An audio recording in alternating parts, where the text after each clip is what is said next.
Assalamualaikum semua. Welcome back to Vlog Abangan. So, cerita saya part 4. Saya teruskan lagi. Macam biasa, tengah jalan jam ni. So, inilah masa untuk saya berkongsi pada anda semua. Dan siapa-siapa yang masih belum tonton part 3, part 2, part 1, mungkin anda boleh tonton. Saya ada sharingkan sedikit lah live saya lah. Tak ada apa pun saja yang aku nak bercerita. Dekat channel ni saja yang saya boleh bercerita lah, kongsi benda tu. Mana yang manfaat, korang ambil lah. Mana tak manfaat tu korang abaikan, korang lupakan. Okay, so untuk part 4 kali ni saya akan bercerita pasal macam mana kita nak ubah persepsi orang tua kita. Okay, dan mendukar persepsi orang lah benda tu. Bahawa sebenarnya agama Islam ni sangat mudah, tak complicated pun. Okay, so berbalik cerita yang saya katakan, saya memeluk agama Islam. Okay, so selepas memeluk agama Islam, macam saya kata dalam episod ketiga, saya masih lagi saya yang sebenar, tidak ada berubah. Saya masih gan yang sama. Macam saya katakan, nama tidak ada perubahan. Okay, so saya masih gan yang sama, tidak ada perubahan. Saya buat apa yang saya buat ketika saya masih berbangsa Cina.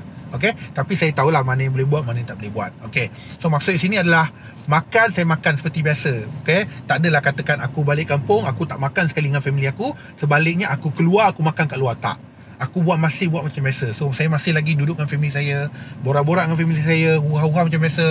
Saya masih balik kampung macam biasa. Tak ada sebarang kekurangan pun. Tak ada sebarang yang benda yang saya tak buat benda tu. So semua alhamdulillah saya praktikkan semula, dipermudahkan segala-galanya. Dan juga sebaliknya ada benda yang saya rasa hargai lah benda tu. So sama juga macam katakan, family kita dia tahu, dia tahu sebenarnya yang bahawa yang mana yang betul, mana tak betul. Maksud sini adalah dia takkanlah masak benda yang tak halal untuk kau kalau kau balik kan, benda tu kan. So dia pun tahu halal haram kat situ. So kalau kita orang balik, kebiasaannya kalau kadang-kadang dia akan guna mak saya ataupun abang saya, dia akan guna kuali yang lain. Okay, so kita orang ada satu kuali yang lain, di mana kuali tu adalah kuali yang kata yang halal lah, yang boleh yang masak makanan halal. Sebenarnya walaupun kita berkongsi kuali yang sama, untuk masak makanan yang non halal, soalnya selepas cuci sebenarnya tak ada isu pun. Okey, saya dah rujuk dengan beberapa orang. Mungkin yang ini ada perbezaan pandangan antara orang lain dengan orang lain lah. Okey, tapi sebenarnya tak ada masalah pun. Alah benda tu dah cuci bersih, benda tu tak ada masalah pun. Even sudu, even pinggan. Saya tahu yang ini akan menjadi debat orang ramai yang menyatakan tak boleh. Tapi sebenarnya benda tu boleh, bukan tak boleh pun.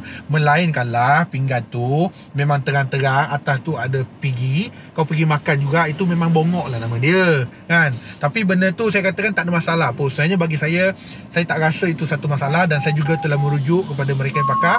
Sebenarnya tak ada masalah pun, langsung tak ada masalah pun. Okay, so macam biasa mak saya masak, kita makan macam biasa, saya makan macam biasa, tak ada kekurangan.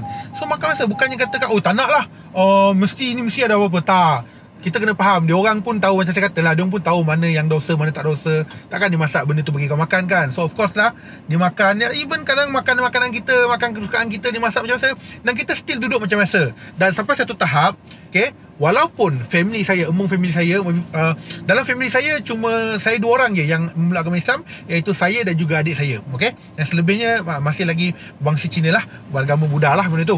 So kalau dia orang keluar makan, contohnya kalau kita family gathering, dia akan keluar makan tau. Dia akan keluar makan dekat restoran Cina. So saya tak ada masalah, saya pun akan ikut juga. So kalau dia orang makan makanan Cina, saya tak makan lah.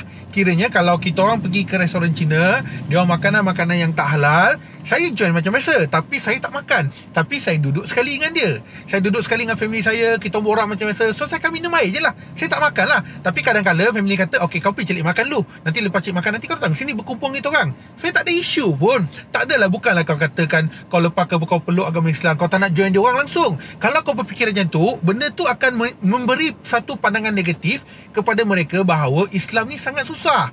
Islam ni kalau kau masuk, kenapa jadi macam tu? Kenapa anak aku jadi macam tu? So kita nak ubahkan persepsi dia benda tu. Kita nak memudahkan segala-galanya.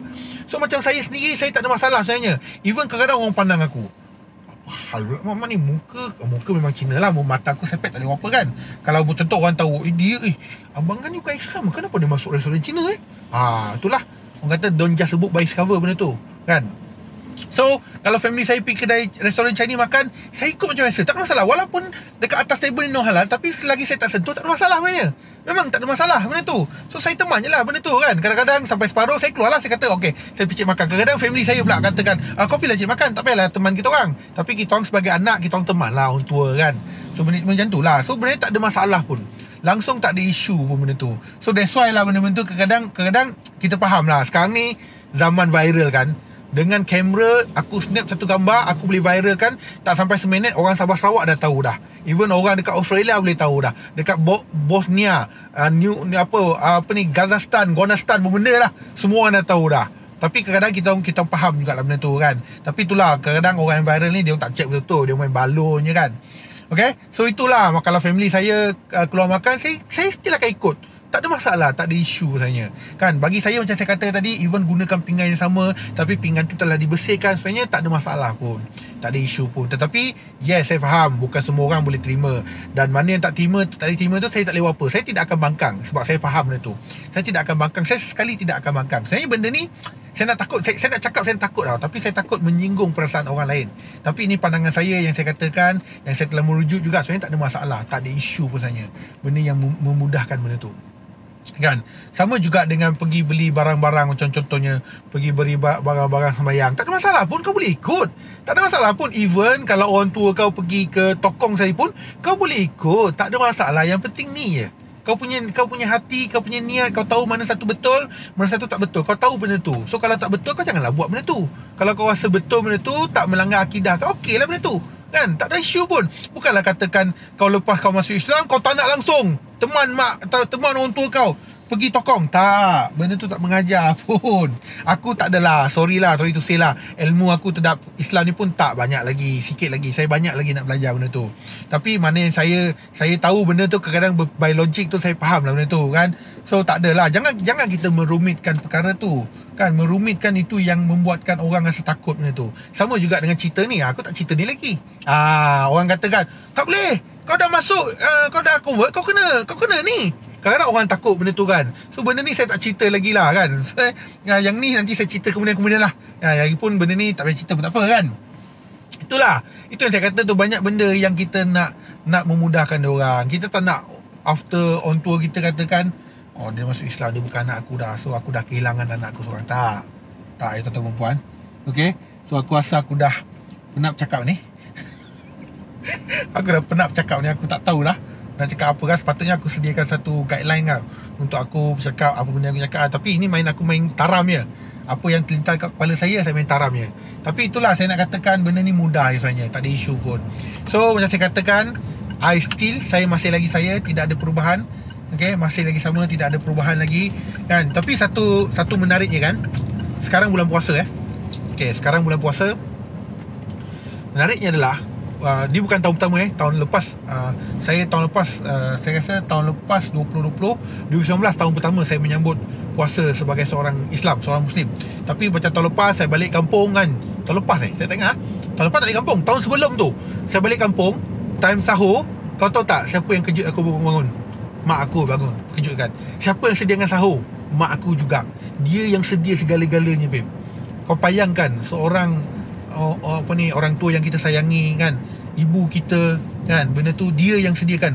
Walaupun dia berbangsa, dia beragama Buddha, tapi dia faham anak dia. Okey, anak dia puasa, anak dia nak sahur kan, dia faham benda tu. So dia sediakan benda tu.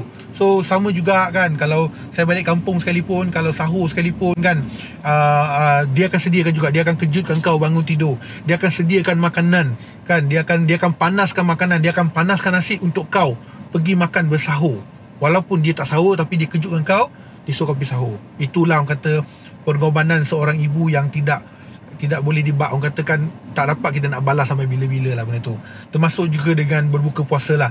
Sebalik dia yang remind kat kau, kau tak nak pergi beli makanan buka kau ke? Dah pukul berapa dah ni?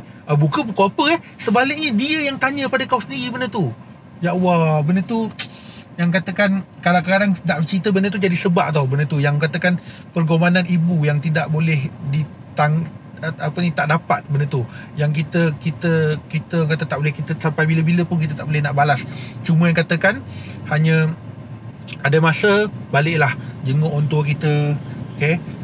Tanyalah khabar dia, telefonlah kepada dia kan. So itu yang mereka nak sebenarnya. Mereka bukanlah orang katakan duit wang ringgit semata-mata benda tu, tapi mereka nak anak-anak balik jenguk mereka dan sebagainya. Okay, so abang rasa sini saja. Itu antara orang katakan antara saya takkan lupakan lah. Untuk sahur pun mak saya sediakan makanan semua, dia pun sediakan untuk saya. Berbuka pun sama juga benda tu kan. Dia faham anak dia puasa kan, so dia faham benda tu lah. So abang rasa untuk part 4 sampai sini saja. InsyaAllah untuk next part 5 nanti saya akan cerita benda-benda lain lah yang saya akan kongsikan kepada anda. Sekali lagi terima kasih saya ucapkan kepada anda yang telah subscribe. Yang dah subscribe, jangan lupa subscribe, jangan lupa juga tekan loceng. Dan kita jumpa lagi pada masa akan datang. Sekali lagi saya ingin mohon maaf pada anda semua jika ada apa-apa kata saya tersinggung perasaan anda, terluka ke apa-apa ke, mana yang tak betul mohon betulkan saya. Mungkin kita boleh berbicara secara ilmiah dalam itu. Okay, so kita jumpa lagi pada masa akan datang. Bye bye semua. Assalamualaikum. Bye bye.